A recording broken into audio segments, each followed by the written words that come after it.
Hello, I'm Peter Smith and I'm joined by Micah Richards, and we're at Anfield ahead of Liverpool versus Manchester City. Two teams who have developed a rivalry over recent seasons, but Man City go to their local rivals in November the 6th, Man United. Micah, it's a game you know all about. Tell us, first of all, about your memories coming through the youth ranks of City, early 2000s, City just re-establishing themselves in the Premier League, United going for titles. What were your memories of the derby at that sort of point, and then going into your debut, your first one? Yeah, so I came to the academy when I was just 14, and I was from Leeds originally, so we didn't really like Man United. But when I went to Manchester City, there was honestly, they hate us, so we have to hate them as well. And we was living in a little bit in their shadow because of their history and whatnot.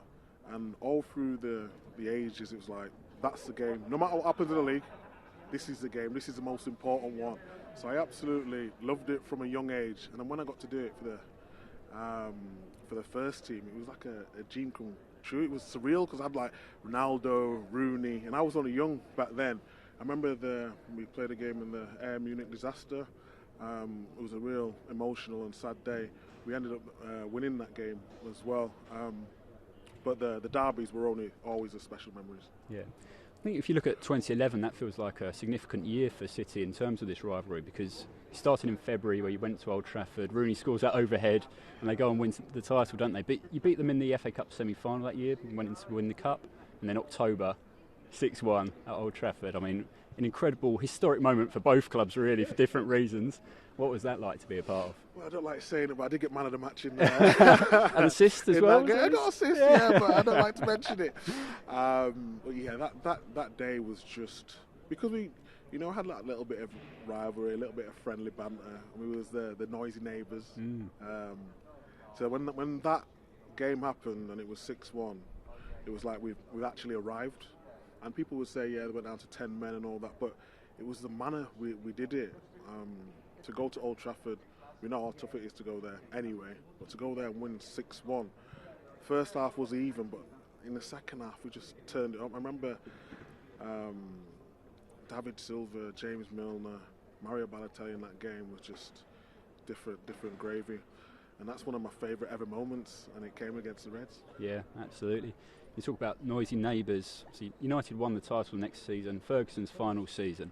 But then they've had to watch City win 4 more Premier Leagues since then. And it's been a time for bragging rights, really, for City fans, hasn't it? It's an unprecedented era, really. We've had that dominance over United. Yeah, I always like to be balanced with United now coming into the media sort of stuff. But since 2011, it's been a massive shift. It really has. If you look at the consistency that City have done, and yeah, a lot of people talk about, well, we've not won the Champions League, but when they're under Mancini against Sir Alex Ferguson, then Pellegrini comes in, win it, and then Pep has just taken it to the next level in terms of performance, consistency, breaking record points.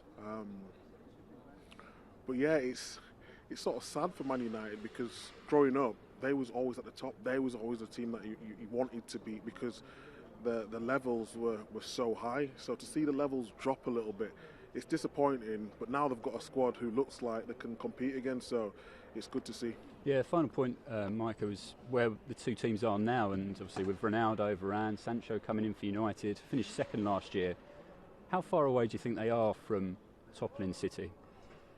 Topping City, I think it's different. If you look at the squads, I think City's squad can perform on a more consistent basis. If you look at man for man, I think Man United's squad is up there. I still think they're a little bit light in that defensive midfield area. I really do like McTominay, but I think too much pressure has been put on him in terms of the stature and where the club wants to go.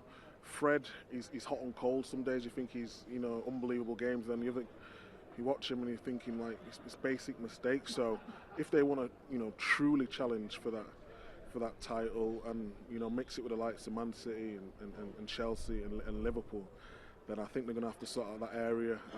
And want to do that, I think they can really contend with the best. Well, the past decade or so, the debate's been, is Manchester red or blue? I think I know where you'd be voting for, Micah. But we'll find out in the next chapter of the rivalry, November the 6th, and you can watch it on Sky Sports.